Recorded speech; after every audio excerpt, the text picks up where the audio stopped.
YouTube రామరాజ్యం channel ప్రేక్షకులకు నమస్కారం। ఈ రోజు ప్రధాన అంశం ముఖ్యంగా కిటికీ అద్దాలు పగులుతున్నాయి పులివెందులలో। ఇది బిల్లుల కోసమా బలమా బ్రతిమలాడమా అనే అంశంపై విశ్లేషణ।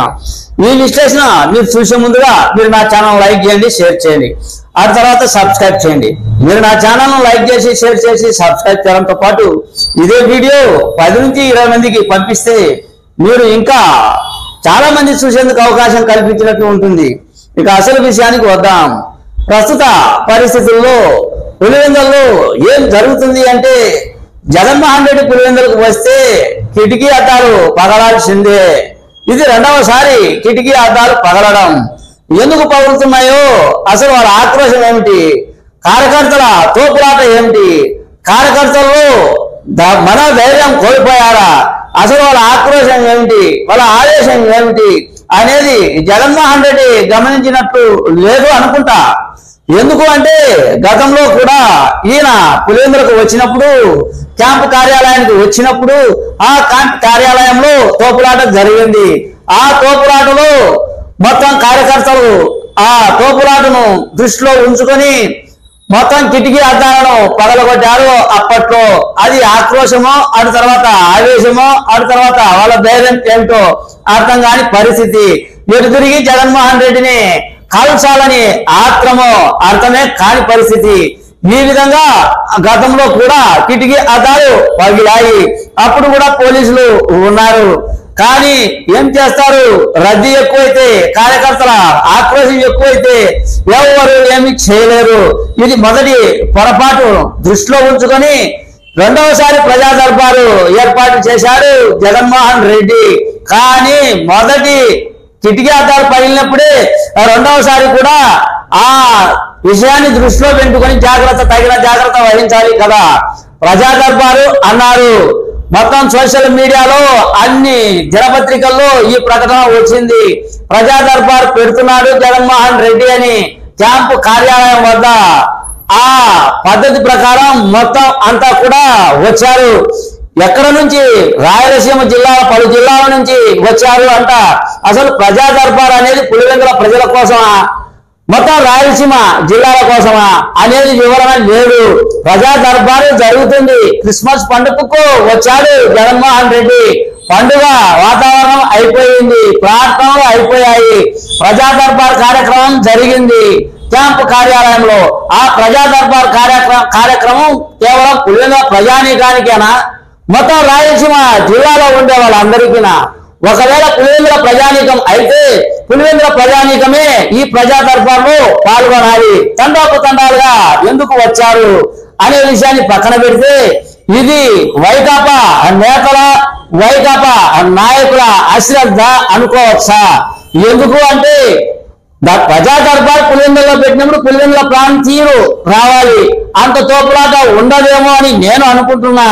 మొత్తం రాయలసీమ జిల్లాల నుంచి, పలు జిల్లాల నుంచి ఇక్కడికి రావడం వల్ల తోపులాట జరిగింది అంటున్నారు। ఆ తోపులాటలో కార్యకర్తల తోసుకోవడంలో పోలీసులు కూడా చేతులు ఎట్టినట్లు ఉంది, పోలీసులు కూడా లాఠీ చార్జీ చేసినట్లు సోషల్ మీడియాలో హల్చల్ వార్తా కథం వస్తూ ఉంది। ఇక్కడ ఎవరిది పొరపాటు, కార్యకర్తలది పొరపాట, అటు తర్వాత నాయకులది పొరపాట? జనాలు ఎక్కువ సంఖ్యలో వస్తూ ఉన్నప్పుడు దాని పద్ధతి ప్రకారం కొన్ని పద్ధతుల ప్రకారం రూట్ మార్చుకోవాలి కదా। జనాలు రద్దీ ఉన్నప్పుడు ఏదన్నా కట్టెలను అడ్డంగా పెట్టడమో, లేదా ఏదన్నా పోవడానికి ఏదన్నా దారి ఏర్పాటు చేయడమో, స్పెషల్ దారులు ఏర్పాటు చేయడమో, క్యూలో నిలబడే కార్యక్రమాన్ని దృష్టిలో ఉంచుకొని ఒకరి తర్వాత ఒకరిని కలవడానికి అవకాశం కల్పించడమో చేయాలి। కానీ అసలు జగన్మోహన్ రెడ్డి కార్యక్రమం క్యాంపు కార్యాలయంలో ఉంది అంటే దొబ్బుకోవడాలు, చోచుకోవడాలు, సొక్కాలు చించుకోవడాలు తప్ప ఏమీ ఉండవా? ఇదే తతంగమా? ఈ విషయాన్ని పక్కన పెడితే రెండవ అంశం ఏమిటి అంటే మొదట కిటికీ అద్దాలు, మొదట జగన్మోహన్ రెడ్డి పులివెందులకు ఇదే క్యాంపు కార్యాలయంలో హాజరైనప్పుడు కిటికీ అద్దాలు పగలడానికి ప్రధాన కారణం బిల్లులు అన్నారు। కౌన్సిల్లో బిల్లులు చెల్లించాలి అట, అవి వందల కోట్లు చెల్లించాలి అంట కౌన్సిలర్లకు. ఆ కౌన్సిలర్ బిల్లు చెల్లించకపోవడం వలన ఎన్ని కోట్లు చెల్లించాలి అన్నారు. ఆ కౌన్సిలర్లకు బిల్లులు చెల్లించకపోవడం వల్ల ఈ రసాబస జరుగుతుంది అన్నారు అప్పుడే. కానీ అది దృష్టిలో ఉంచుకోలేదు. మళ్ళీ అదే కథంగానే ఇప్పుడు జరిగింది అని పుకార్లు షికార్లు చేస్తూ ఉన్నాయి. ఆ పద్ధతి ప్రకారమే మా బిల్లులు ఎందుకు చెల్లించారు, మా బిల్లులు చెల్లించండి అని కౌన్సిల్ దాడి చేశారు అని అడ్డాలు పదిలాయి అని అంటున్నారు. ఇది ఎంతవరకు వాస్తవమో తెలియదు. కానీ మొత్తానికి బిల్లులు ఎందుకు ఇవ్వలేదు, బిల్లులు ఎందుకు చెల్లించలేదు. గతంలో వైకాపా ప్రభుత్వం ఉన్నప్పుడు ఎగబడి పనులు చేసుకున్నట్టు ఉంది. కౌన్సిల్ అంతా ఎగబడి పనులు చేసుకున్న తర్వాత డబ్బులు వస్తాయని ఆశ, ఆ ఆశ నీరు కారింది.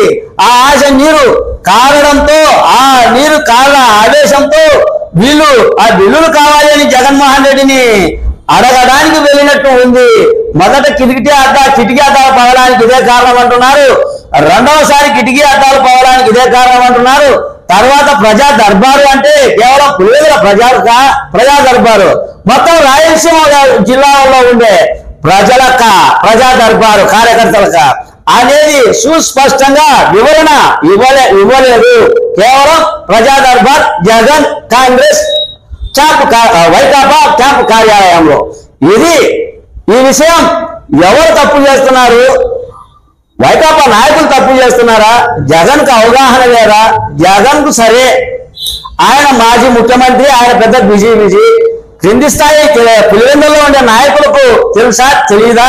జనాలు వస్తే ఏ విధంగా కంట్రోల్ చేయాలి అనేది రోంతన్న ఆలోచన ఉండాలి కదా అనేది నా ఈ చిన్న సారాంశం.